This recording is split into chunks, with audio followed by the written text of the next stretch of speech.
with that introduction, maybe I ought to quit right now. But anyway, I'm very glad to be here. I've been in Park County actually since 2000, but I've ranched all my life. My father and grandfather, far back as we know, are ranchers and so forth. But anyway, I'll start by saying, come out to Como, Colorado, where the mountains meet the sky, where the deer and elk roam freely, majestic eagles fly. The river calmly moves along. It is a pretty sight. The coyote, with his mournful song, breaks silence of the night. The cattle graze the rangeland through rain and sleet and snow. The snow-capped mountains boldly stand o'er valleys down below. The canyons here are very few, and although they're deep and wide, then anyway, I may have to go back to this. I usually don't. Got stage fright here. Canyons start and also end. They are both deep and wide. Within these canyon streams begin rocks, trees, and grass fill mountainside. The weather here, most of the time the sun shines bright, a gentle breeze may blow. The weather is a pleasant sight, whether clear or rain or snow. The neighbors here are very few, but they are so sincere. The words they speak are always true. Their helpful hand is near. And so this is a welcome call. We'd like to have you near, but please remember, most of all, you're always welcome here.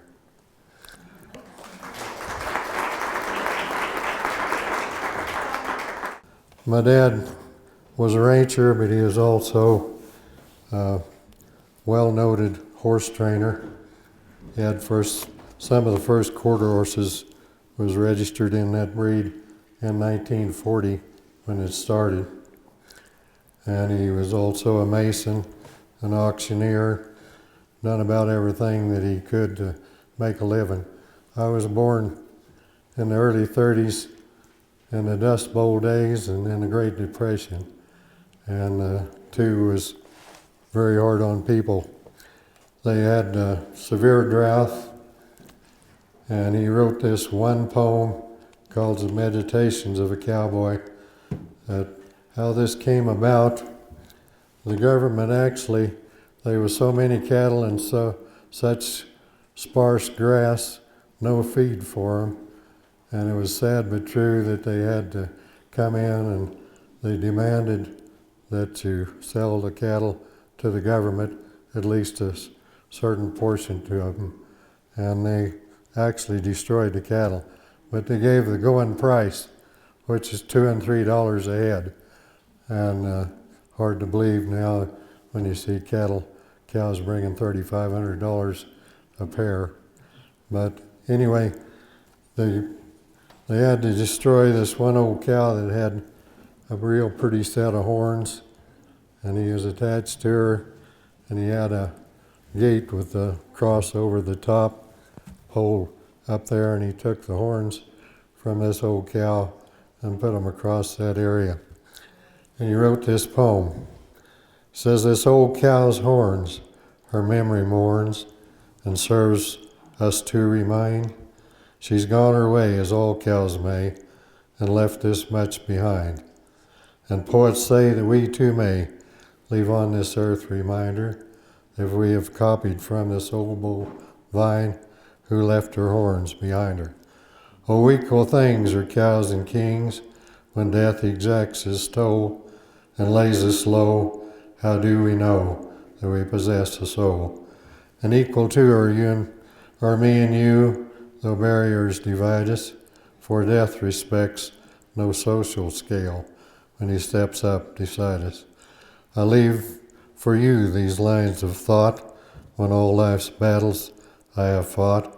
I hope, my friends, you will not grieve. I have no horns to leave. So he meant to be funny there.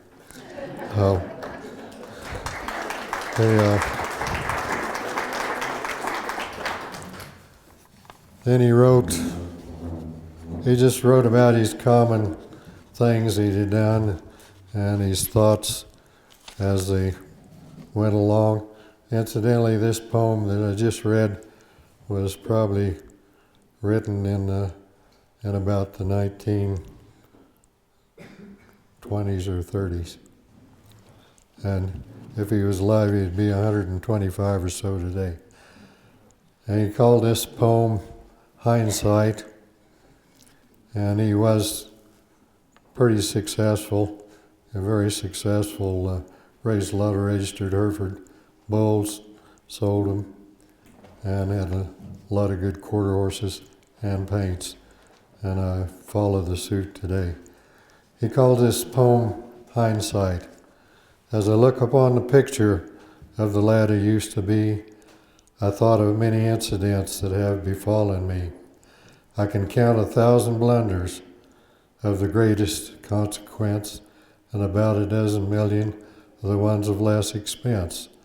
I might have been in Congress or in a judge's chair, owned a ranch in Texas, or been a millionaire, if it wasn't that my foresight was too high or else too low, and always failed to reach the spot I wanted it to go.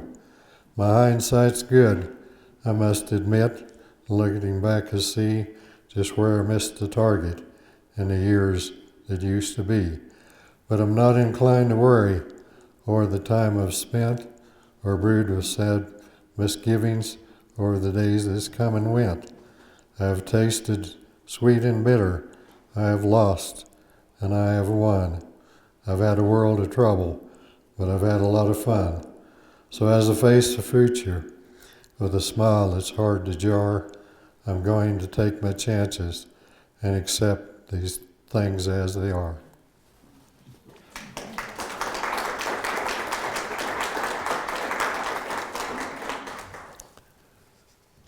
I think most people would look back and say that he was very successful. He was just commenting. But he raised registered Hereford cattle, as I mentioned, quarter horses and paints, and he really enjoyed those cattle and had some good ones. He wrote this poem.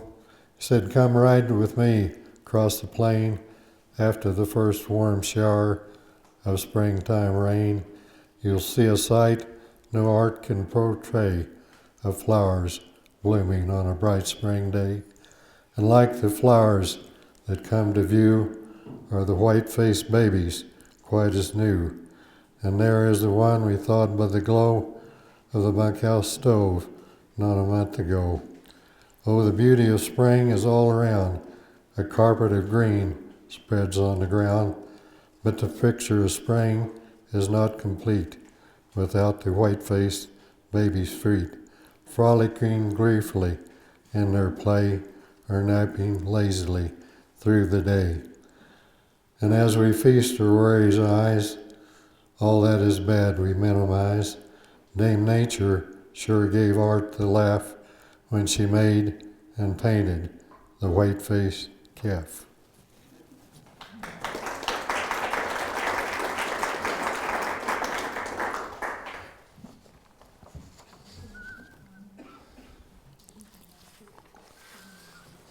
Then one of his last poems, I thought it was appropriate to read.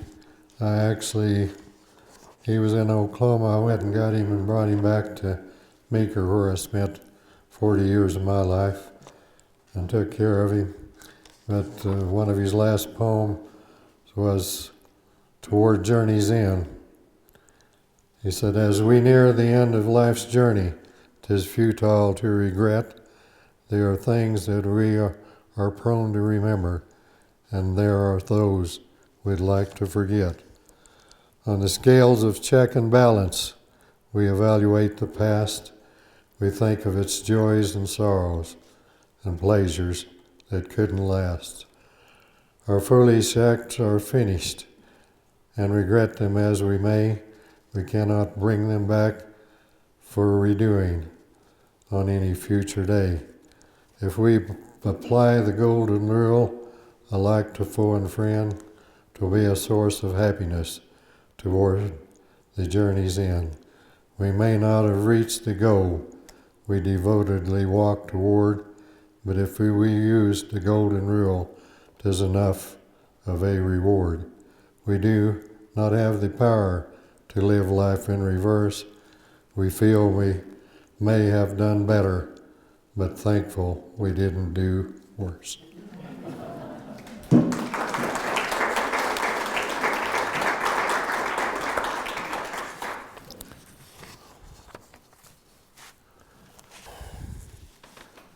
I wrote a series of poems, and I call them a tribute to the old cowboys. And I'll start with one here. I chanced upon an old cowboy riding on the range. As he rode near, I observed his gear and the rhythm between man and steed. All indications he was a real cowboy indeed. His hands were calloused and rough, his voice gruff, face wrinkled and red from the sun.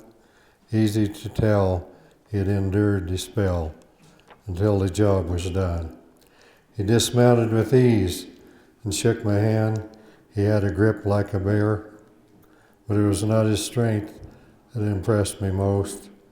It was his sincere care. He loosened his cinch and held his reins and allowed his horse to graze.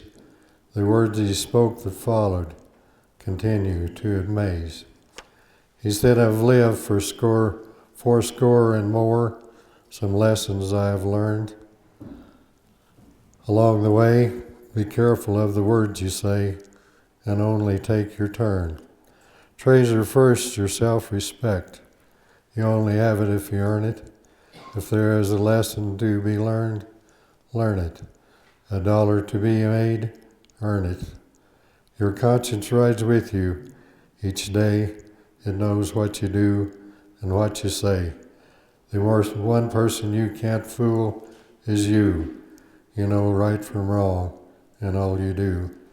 Don't rationalize that wrong is right. Just summarize. It's all okay. Don't just summarize. It's all okay. Make it happen every day. Don't make a friend an enemy simply because you don't agree. It would be wise to compromise. So when it's right, hop to it. Just don't think and ponder, do it. Let conscience be your guide. Remember always, it's by your side. I thought to myself as he rode out of sight, there's more to live for than silver and gold, or wealth untold. There's two things that he will be with him, a clear conscience and self-respect as he makes his last long ride. They'll be his true companions across the great divide.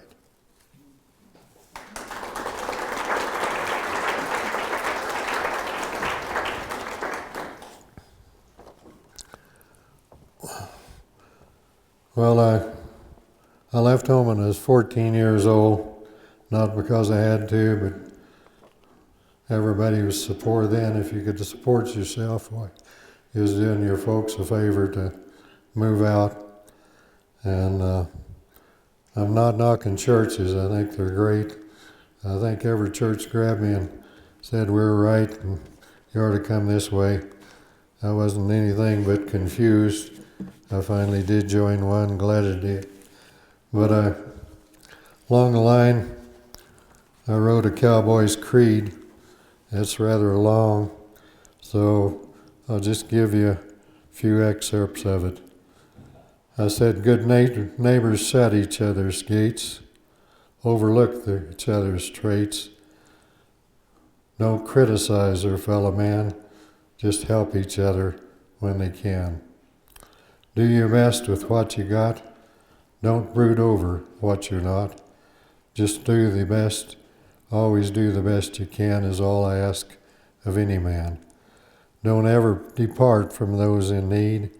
Let it come from your heart when you do a good deed. I lived in Meeker for years. I wrote a poem just a dedication to the horse. I said, a worthy companion, your steed, tries hard to supply your need. With or without a pedigree, he'll get you where you want to be. Then I wrote one to honor the cow. I said, the cow, the one that makes those great beef steaks. Without her, you couldn't employ the talents of a true cowboy. And then I wrote the good neighbors that you just read. But anyway, I want to tell you a little joke since it's kind of serious.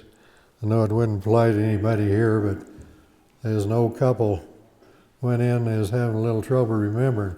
Talked to the doctor and said we were having a little trouble remembering. He pawed them all over and said, you two are in pretty good shape.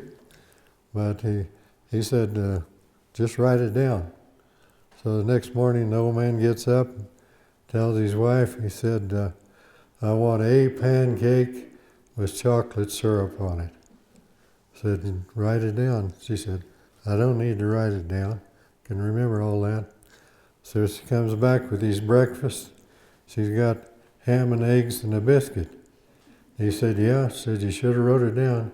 Said, you forgot the gravy from a biscuit. So,